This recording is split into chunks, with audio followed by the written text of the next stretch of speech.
আর অল্প কিছুদিনের ভিতরেই তোমার ফাঁসি। গত ৩ দিন ধরে তোমাকে একটা কথাই জিজ্ঞেস করা হচ্ছে।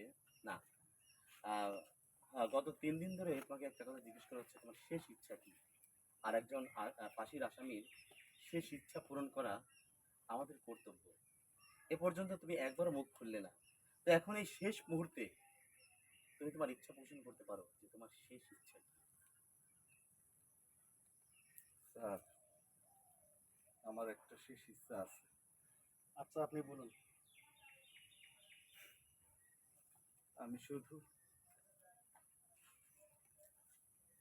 আমার বউটার লোকে একটা রাত থাক পারছি।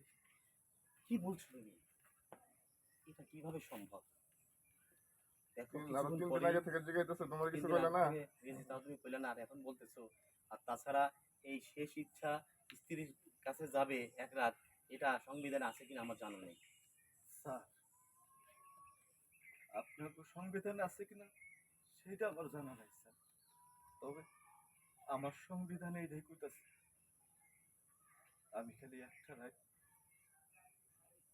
আমার বউর লোকে থাকি। আচ্ছা মুন্না, গত 3 দিন ধরে তোমাকে বলা হচ্ছে, তারপর তুমি মুখ খুললে না, কিন্তু এখন শেষ মুহূর্তে মুখ খুললে।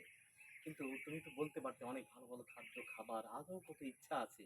তা না বলে তুমি এই ইচ্ছাটা কেন পোষণ করলে, আমি কি জানতে পারি? স্যার,